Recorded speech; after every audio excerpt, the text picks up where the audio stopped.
Assalamualaikum. This is Noshin Sorari, student of class 9, Kaliganj Korimudin Public Pilot High School. I wish you all the best on this beautiful occasion. Today is our third PBL competition, and our head teacher, Sir Khushiduzzaman Ahmed, has given us such a great opportunity by starting a beautiful program. We are grateful to Sir, and thank you so much. And also thanks to our advisor, Sir Anisur Rahman, for his overall support. Now, on behalf of the 11 Warriors team, I will introduce everyone. Here's in my right hand. Assalamualaikum. It's me Ahmad Mashfiq, leader 11 Warriors. Dhruv Roy, Korimal Shafi, Gayatri Megha Tahiya Rimi Khatun Nimta জাহান্তুবা Today's our project is Bangladesh and United Nations. We are trying to our best. So first of all, we are presenting a country victory song with a dance.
Project is Bangladesh and the United Nations.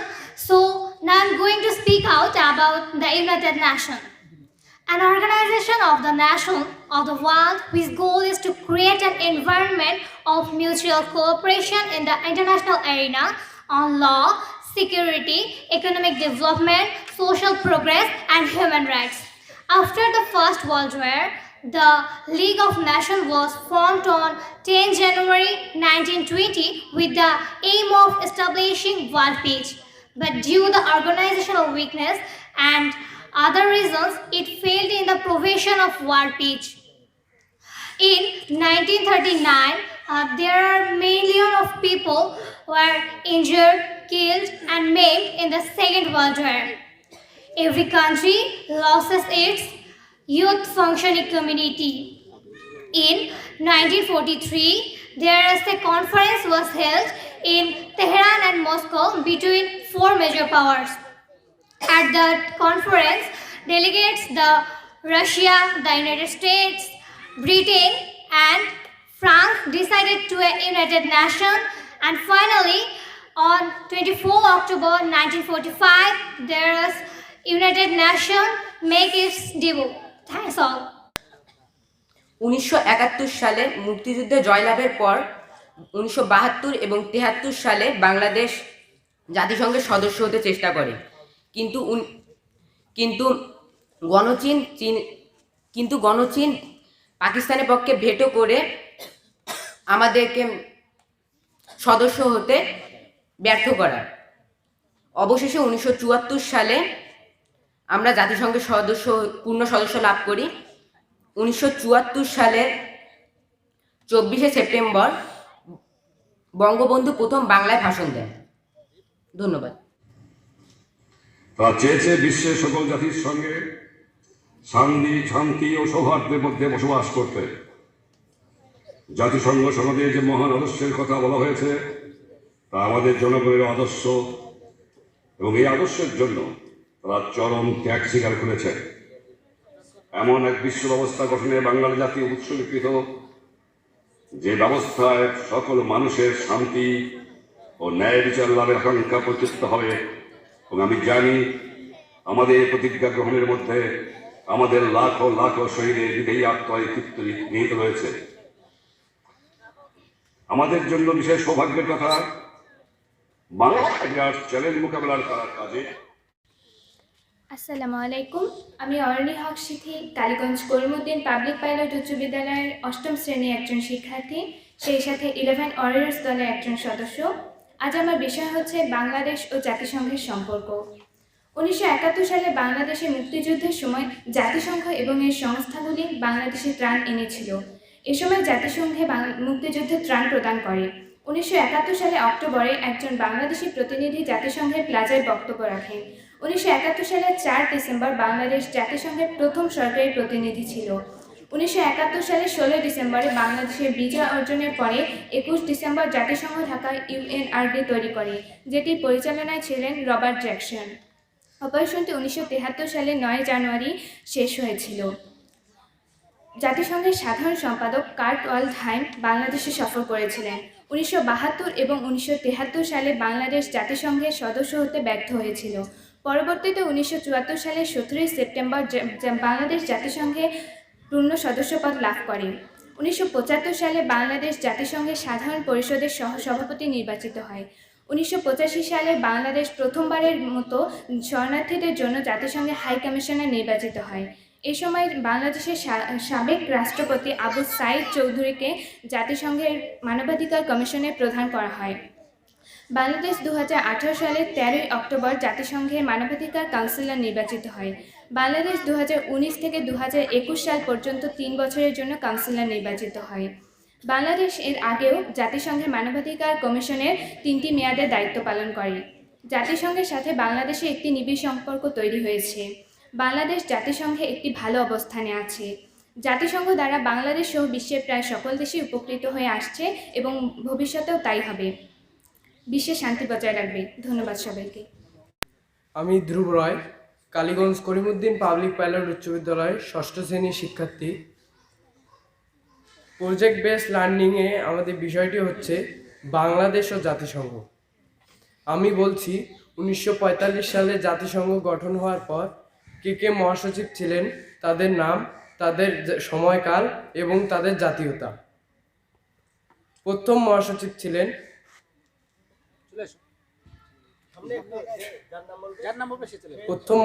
ছিলেন ক্রিক বেলি। তার সময়কাল 1946 সাল থেকে 1952 সাল পর্যন্ত। তার জাতীয়তা নরওয়ে। দ্বিতীয় মহাসচিব ছিলেন হ্যামার হোল্ড। তার সময়কাল 1952 সাল থেকে 1961 সাল পর্যন্ত। তার জাতীয়তা সুইডেন। তৃতীয় মহাসচিব ছিলেন উথান্টো। তার সময়কাল 1962 সাল থেকে 1971 সাল পর্যন্ত। তার জাতীয়তা মায়ানমার। চতুর্থ মহাসচিব ছিলেন কুট ওয়াল্ডহেইম।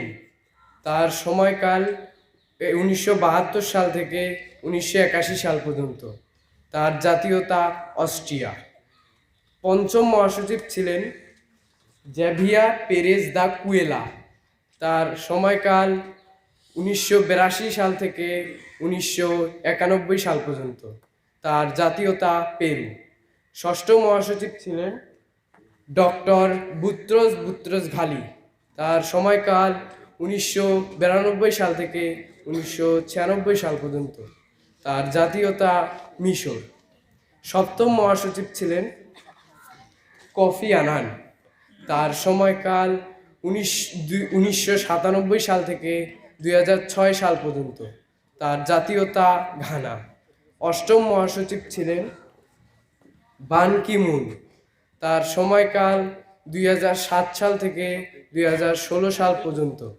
তার জাতীয়তা দক্ষিণ কোরিয়া। নবম মহাসচিব ছিলেন আন্তোনিও গুতেরেস। তার সময়কাল 2017 সাল থেকে বর্তমানে এখনো চলমান রয়েছে। তার জাতীয়তা পর্তুগাল। সবাইকে ধন্যবাদ। শান্তি ভঙ্গের হুমকি, আক্রমণাত্মক প্রবণতা ও কার্যকলাপ দূর করে বিশ্ব শান্তি ও নিরাপত্তা নিশ্চিত করা। সকল মানুষের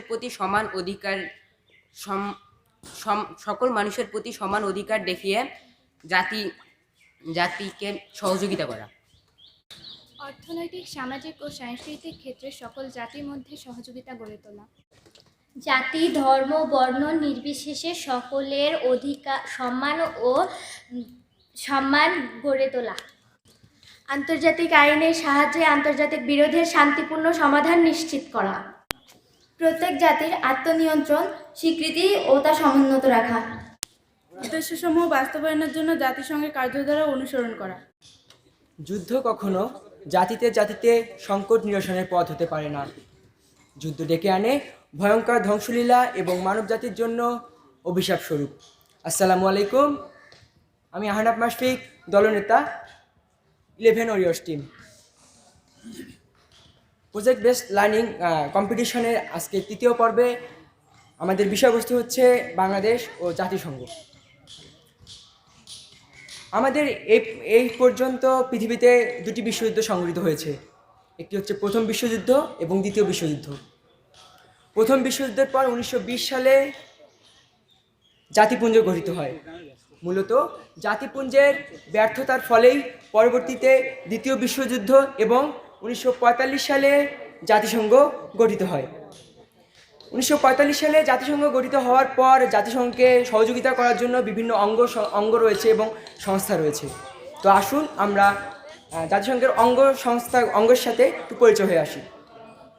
প্রথমেই রয়েছে সাধারণ পরিষদ, তারপরে হচ্ছে সচিবালয়, আন্তর্জাতিক আদালত, ওসি পরিষদ, নিরাপত্তা পরিষদ এবং অর্থনৈতিক ও সামাজিক পরিষদ। আসসালামু আলাইকুম, আমি রিমি খাতুন, কালীগঞ্জ করিমউদ্দিন পাবলিক পাইলট উচ্চ বিদ্যালয়ের নবম শ্রেণীর একজন শিক্ষার্থী, 11 ওরিসের সদস্য। আজ আমার বিষয় হচ্ছে জাতিসংঘ সচিবালয়। শাখাটি আপনাদের অবগত করছি। জাতিসংঘ সচিবালয় জাতিসংঘের 6টি গুরুত্বপূর্ণ শাখা বা সংস্থার অন্যতম একটি শাখা। এই শাখাটি সেক্রেটারিয়েট কিংবা সম্পাদকীয় দপ্তর কিংবা শাসন বিভাগের সংস্থা হিসেবে পরিচিত। এটি জাতিসংঘের প্রশাসনিক বিভাগ হিসেবে দায়িত্ব পালন করেছে। সংস্থাটির প্রধান হিসেবে রয়েছেন একজন মহাসচিব এবং মহাসচিবকে সহযোগিতা করছেন বিশ্বের বিভিন্ন প্রান্ত থেকে আসা একদল কর্মকর্তা ও কর্মচারী। জাতিসংঘের অন্যান্য সংগঠনের অনুষ্ঠানের লক্ষ্যে পঠন পাঠন, তথ্য প্রদান ও আনুষ্ঠানিকভাবে সুযোগ সুবিধা প্রদান করাই এই সংস্থাটির মূল কাজ। এছাড়া সংস্থাটি অন্যান্য কাজকর্ম করে থাকে। বাংলাদেশের গোটা প্রশাসন ও সরকারি কর্মকাণ্ডের নিয়ন্ত্রণ কেন্দ্র হচ্ছে সচিবালয়। বাংলাদেশের সচিবালয় শাখাটি অনেক গুরুত্বপূর্ণ অবদান রাখছে।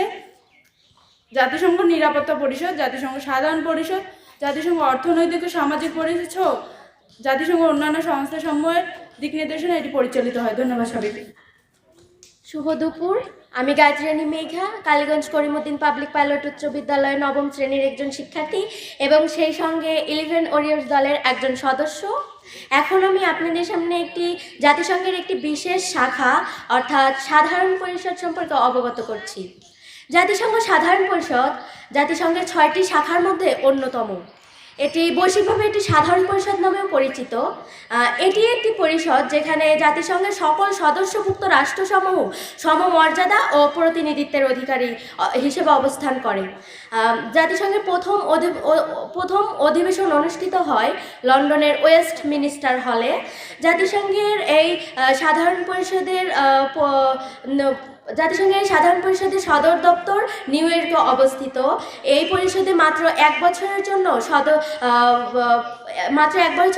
সভাপতি নির্বাচিত হয়। এই পরিষদে বিভিন্ন সদস্য শাখায় নির্বাচন এবং বিশ্বের বিভিন্ন সমস্যা ইত্যাদি গুরুত্বপূর্ণ কাজ নিয়ে আলোচনা করা হয়।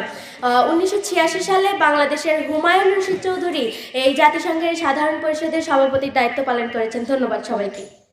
আসসালামু আলাইকুম, আমি মিমতাজ জাহান তুবা। একটা মানুষ গঠিত হয় তার অঙ্গ প্রত্যঙ্গ নিয়ে, তেমনি আন্তর্জাতিক আদালত গঠিত হয়েছে তার অঙ্গ প্রত্যঙ্গের মাধ্যমে। এখন আমি আপনাদের সামনে উপস্থাপন করব আন্তর্জাতিক আদালত সম্পর্কে। আন্তর্জাতিক আদালত হলো জাতিসংঘের বিচারালয়। নেদারল্যান্ডের রাজধানী দি হেগ শহরে এটি অবস্থিত। এর প্রধান কাজ স্বাধীন রাষ্ট্রসমূহের মধ্যে আইন বিষয়ে পরামর্শ মতামত দেয়া এবং বিশ্ব আন্তর্জাতিক সংস্থাকে আইন বিষয়ে পরামর্শ মতামত দেয়া। এটিকে সংক্ষেপে ICJ বলা হয়। এই আদালতে রায় নিরাপত্তা কার্যকরী পরিচালনা করা হয়। 2012 সালে বঙ্গোপসাগরের সীমারেখা নিয়ে বাংলাদেশ ও মিয়ানমারের মধ্যে যে বিশৃঙ্খল সৃষ্টি হয়েছিল সেটি আন্তর্জাতিক আদালতের মাধ্যমে সমাধান হয়েছিল এবং এটিতে বাংলাদেশ নিজের পক্ষে রায় পায়। এর পাশাপাশি আন্তর্জাতিক আদালত স্বাধীন রাষ্ট্রসমূহের মধ্যে যদি কোনো বিশৃঙ্খল সৃষ্টি হয় সেটি মীমাংসা করে। ধন্যবাদ। আসসালামু আলাইকুম, আমি 11 ওয়ারিয়র্স দলের একজন সদস্য। আজ আমার বিষয় হচ্ছে ওসি পরিষদ। এর কাজ ওসিভুক্ত এলাকাসমূহের তত্ত্বাবধান করা। উপনিবেশিক আমলে এই পরিষদের কাজ বেশি ছিল। বর্তমানে ওসি পরিষদের কাজ নেই বললেই চলে। এটি প্রতিষ্ঠিত হয় 1945 সালে। এর সদর দপ্তর যুক্তরাষ্ট্রের নিউ ইয়র্ক শহরে অবস্থিত। বর্তমানে এর সদস্য সংখ্যা 193। ধন্যবাদ। আসসালামু আলাইকুম, আমি তাহিয়া, করিমউদ্দিন পাবলিক পাইলট উচ্চ বিদ্যালয়ের 7ম শ্রেণীর একজন শিক্ষার্থী। আমি অর্থনৈতিক ও সামাজিক পরিষদ সম্পর্কে বলছি। অর্থনৈতিক ও সামাজিক পরিষদ জাতিসংঘের একটি প্রধান অঙ্গশাখা। এটিতে 54টি দেশ সদস্য রয়েছে। এটির সদর দপ্তর যুক্তরাষ্ট্রের নিউ ইয়র্ক শহরে। এটি বাংলাদেশ সহ বিশ্বের বিভিন্ন দেশের আর্থিক ও সামাজিক সমস্যা যেমন শিক্ষা, দারিদ্রতা, বেকারত্ব ইত্যাদি সমস্যার সমাধানে কাজ করে থাকে। ধন্যবাদ। আসসালামু আলাইকুম, আমি আশরাফিয়া নিভানা, 8ম শ্রেণীর একজন শিক্ষার্থী। আজ আমার বিষয় হচ্ছে নিরাপত্তা পরিষদ। নিরাপত্তা পরিষদ হচ্ছে জাতিসংঘের কার্যকর ও গুরুত্বপূর্ণ একটি পরিষদ। বিশ্বের শান্তি ও নিরাপত্তা রক্ষার দায়িত্ব পালন করে এই পরিষদ। 5টি স্থায়ী ও 10টি অস্থায়ী মোট 15টি সদস্য রাষ্ট্র নিয়ে এটি গঠিত। 5টি অস্থায়ী সদস্য রাষ্ট্র হচ্ছে যুক্তরাজ্য, যুক্তরাষ্ট্র, ফ্রান্স, গণচীন ও রাশিয়া। বাংলাদেশ 2 বার নিরাপত্তা পরিষদের অস্থায়ী সদস্য হিসেবে দায়িত্ব পালন করেছে। নিরাপত্তা পরিষদের প্রথম অধিবেশন অনুষ্ঠিত হয় 19 জানুয়ারি 1946 সালে। ধন্যবাদ। Now I'm going to recite a poem, The United Nations by Carl Joseph Roberts. Let us all now make this promise to be signed by every land. If we are the children of this world, as the United Nations, we will stand. You may never use our children as your words, for our children are no shoulders. They're gifts to be adult. Don't think that you can take them or use them for yourselves. That the children will help to change the way we feel. Thank you so much. জাতিসংঘকে সহযোগিতা করার জন্য মোট 6টি অঙ্গ এবং 6টি সংস্থা তৈরি করা হয়েছে। সংস্থাগুলো হলো ইউনিসেফ, ইউনেস্কো,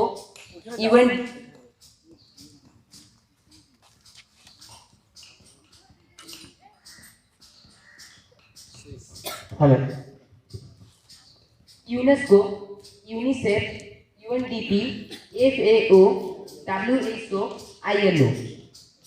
এগুলো সম্পর্কে বিশ্লেষণ করতে আসছে দলের সদস্যরা।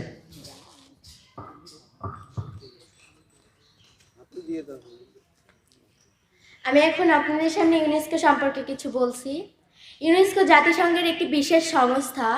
বিশ্বের শিক্ষা, বিজ্ঞান, সংস্কৃতির মানের উন্নয়ন ঘটানো এবং সাথে সাথে মানুষের জীবন মানের উন্নয়ন ঘটানো এই সংস্থার কার্যক্রম। এই সংস্থার সদর দপ্তর ফ্রান্সে, সংস্থার সদর দপ্তর ফ্রান্সে প্যারিসে অবস্থিত। বিশ্বে শিক্ষা, বিজ্ঞান, সংস্কৃতি বিষয়ক বিভিন্ন কাজে সংস্থাটি এ পর্যন্ত 22 ধরনের পুরস্কার করে আসছে। 2009 সালে বাংলাদেশ ইউনেস্কোর নির্বাহী বোর্ডের সদস্যপদ লাভ করে। এর ফলে বাংলাদেশের সাথে সম্পর্ক তার আরও নিবিড় হয়। এরপর 2009 সালে ইউনেস্কো বাংলাদেশের 3টি স্থানকে বিশ্ব ঐতিহ্য হিসেবে স্বীকৃতি দিয়েছেন। একটি সুন্দরবন, একটি 60 গম্বুজ মসজিদ এবং একটি পাহাড়পুর বৌদ্ধবিহার। ধন্যবাদ সবাইকে। জাতিসংঘ শিশু তহবিল বা ইউনিসেফ জাতিসংঘের একটি বিশেষ সংস্থা। আমি আপনাদের এই মুহূর্তে এই সংস্থা সম্পর্কে অবগত করতে যাচ্ছি। শিশুদের উন্নতি ও নিরাপত্তা সংক্রান্ত সকল কর্মকাণ্ড পরিচালনা করে থাকে এই সংস্থাটি। এই সংস্থাটি নিউ ইয়র্কে অবস্থিত। 1946 সালে 11 ডিসেম্বর ইউনিসেফ গঠিত হয়। ইউনিসেফ বাংলাদেশের আঞ্চলিক কার্যালয়ের মাধ্যমে স্বেচ্ছাসেবকদের সঙ্গে জড়িত হয় এবং সেই সাথে স্থানীয় জনগোষ্ঠীর কাজের সুযোগ করে দেয়। ধন্যবাদ সবাইকে। ইউএনডিপি বাংলাদেশের আর্থিক ও সামাজিক তথা সামাজিক অবস্থার উন্নয়নের জন্য ইউএনডিপি দেশব্যাপী বিভিন্ন কার্যক্রম করে আসছে। 2015 সালে ইউএনডিপি সহস্রাব্দ মিলেনিয়াম উন্নয়ন 8টি লক্ষ্যমাত্রা এমডিজি অর্জনে কাজ করেছে। শিশু মৃত্যুর হার হ্রাস, মাতৃস্বাস্থ্য উন্নয়ন, দারিদ্র্যতার হার হ্রাসকরণ এবং নারী ক্ষমতায়নে উল্লেখযোগ্য সফলতা অর্জন করে। তাই 2010 সালে বাংলাদেশের প্রধানমন্ত্রী শেখ হাসিনা সহস্রাব্দ মিলেনিয়াম উন্নয়ন আর এমডিজি অর্জন এবং শিশু মৃত্যুর হার হ্রাসকরণে অ্যাওয়ার্ড লাভ করে।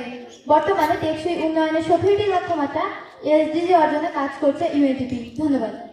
জাতীয় খাদ্য ও কৃষি সংস্থা সম্পর্কে আমি কিছু আপনাদের অবগত করছি।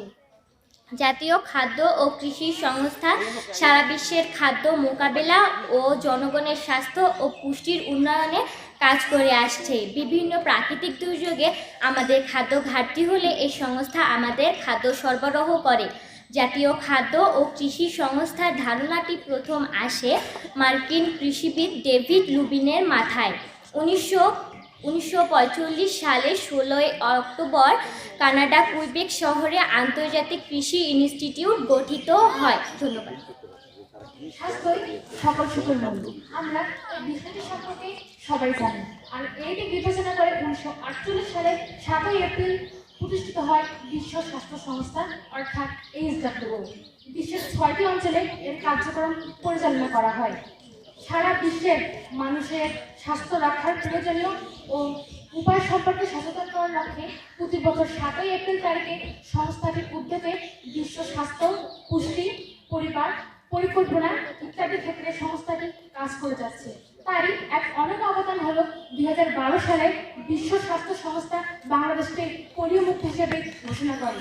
এমনকি কোভিড-19 অর্থাৎ করোনা ভাইরাসের প্রেক্ষাপটে রাখছে এক অনন্য অবদান। ধন্যবাদ। আসসালামু আলাইকুম। এই সংস্থাগুলোর মধ্যে আমার বিষয় হচ্ছে আন্তর্জাতিক শ্রম সংস্থা ILO। শ্রমিক কর্মচারীর কর্মক্ষেত্রে উন্নতি ও তাদের সুযোগ সুবিধার সমতা বিধান করার লক্ষ্যে প্রতিষ্ঠিত হয় আন্তর্জাতিক শ্রম সংস্থা, সংক্ষেপে ILO নামে পরিচিত। এই প্রতিষ্ঠাকাল 11 এপ্রিল 1919 খ্রিস্টাব্দে 101 বছর আগে। এর সদর দপ্তর যুক্তরাষ্ট্রের নিউ ইয়র্ক শহরে অবস্থিত। বর্তমানে এর সদস্য সংখ্যা 187টি দেশ। ধন্যবাদ। Now we are presenting a dance of United Nations. Hello, bonjour, buenos dias. Good day, konnichiwa. Ciao, shalom, dobre. Hello to all the children of the world. We live in different places from all around the world. We speak in many different ways. Though some things might be different, we're truly just the same. And we all like to sing and play.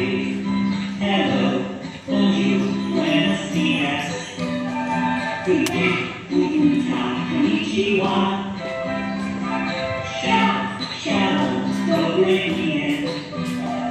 Hello to all the children of the world.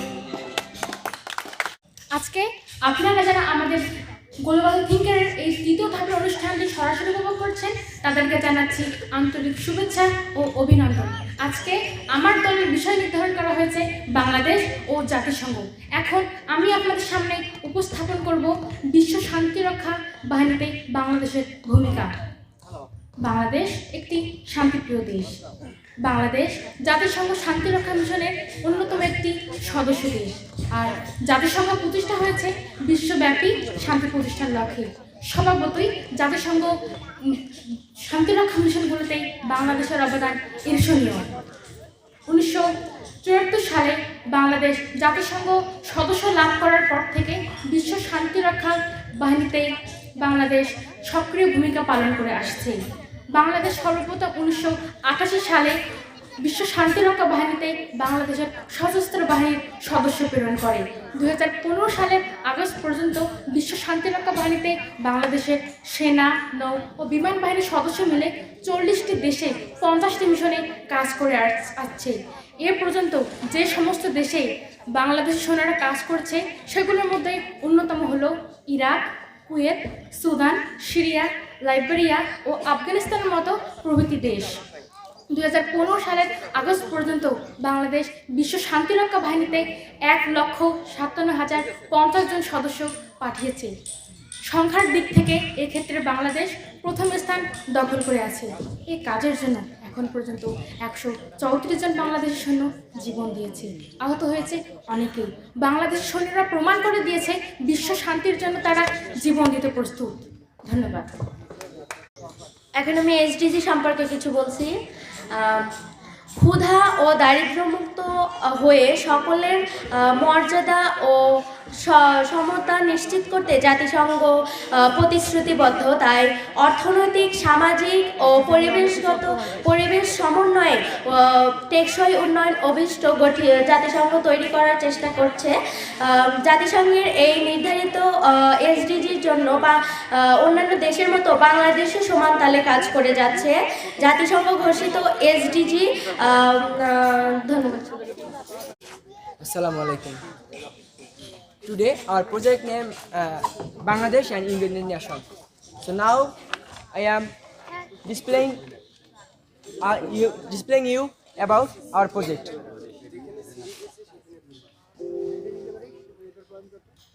First of all, welcome to this season project based learning PBL part 3. In my second slide, project name the United Nations and Bangladesh.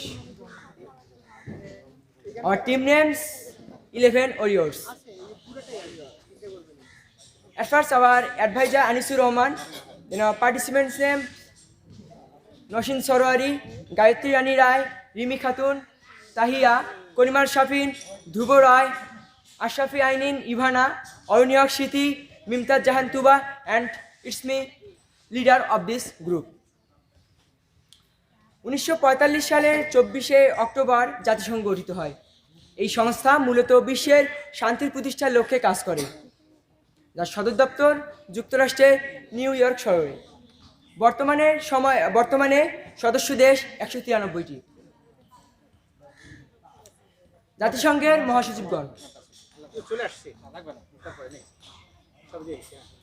জাতিসংঘের অঙ্গ পরিষদ, জাতিসংঘের সংস্থা, যেন জাতিসংঘে বাংলাদেশের ভূমিকা।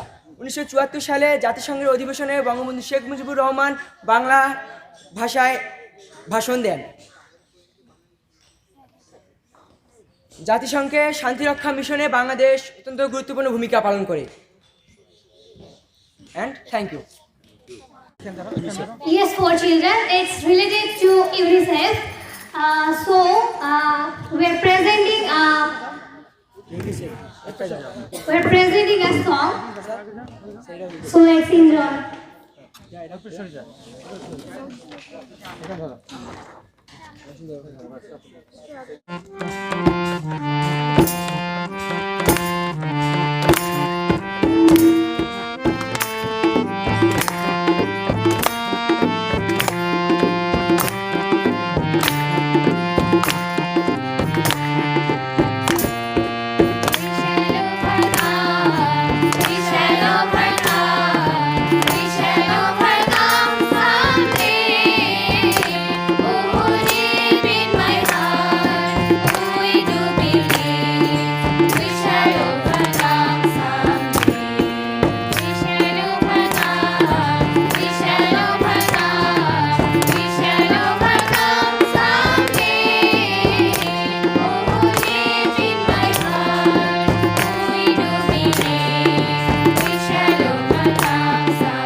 প্রথম প্রশ্নটি হচ্ছে সর্বশেষ যে গানটি পরিবেশন করলো টিম ওয়ারিয়র্স অর্থাৎ উইশাল ওভারকাম গানটির সঙ্গে বাংলাদেশের ইউনাইটেড নেশনস টপিকের প্রাসঙ্গিকতা ঠিক কোন জায়গায়? উই শ্যাল ওভারকাম এটা একটি ইন্সপিরেশনমূলক গান। আমরা শিশুদের সঙ্গে যেহেতু বলেছি শিশুদেরকে হা বলুন, তাই শিশুদের অনুপ্রাণিত করতে এই গানটি আমরা বলেছি। অসংখ্য ধন্যবাদ। দ্বিতীয় প্রশ্ন হচ্ছে যে জাতিসংঘের কোন সংস্থা কত তারিখে এবং কোন সংস্থা কত তারিখে 21 ফেব্রুয়ারিকে আন্তর্জাতিক মাতৃভাষা দিবসের স্বীকৃতি দেয়? ইউনেস্কো জাতিসংঘকে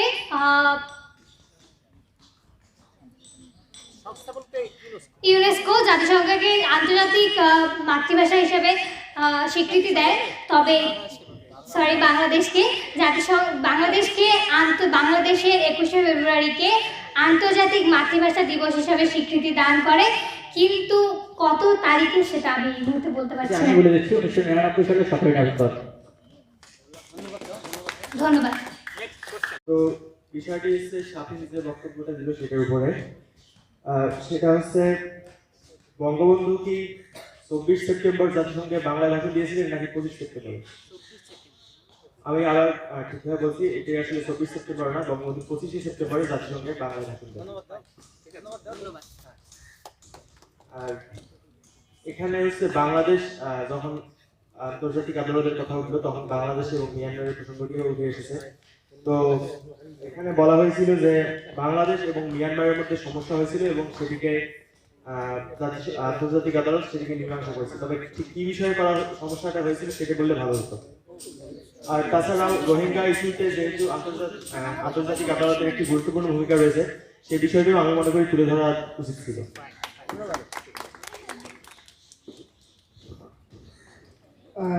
প্রথমে ধন্যবাদ জানাচ্ছি, আপনারা একজন বঙ্গবন্ধুকে উপস্থাপন করছিলেন। তো বঙ্গবন্ধুর ড্রেসটা বললেন, তাকে মঞ্চে তুললেন, মাইক্রোফোনের সামনে দাঁড় করালেন, কিন্তু বঙ্গবন্ধুর ওই ভাষণটা কতটা দুর্বোধ্য ছিল যে সেখানে রেকর্ডিং চালাতে হলো? প্রথম প্রশ্ন। এটা শুধু আমরা বঙ্গবন্ধুকে প্রদর্শন করেছি, আমরা তো কখনোই বঙ্গবন্ধুর মতো হতে পারবো না, আমরা শুধু তাকে তুলে ধরেছি এখানে। দ্বিতীয় প্রশ্নের আগে প্রথমে ধন্যবাদ জানাবো, আপনাদের ব্যানারে জাতিসংঘের যে লোগোটা আছে অসাধারণ সুন্দরভাবে তৈরি করেছেন। আর প্রশ্ন হলো, জাতিসংঘের লোগোটাকে আপনারা অনেক সুন্দর করলেন, কিন্তু বাংলাদেশের পতাকাটার মাপ বিকৃতি করার কি খুব প্রয়োজন ছিল?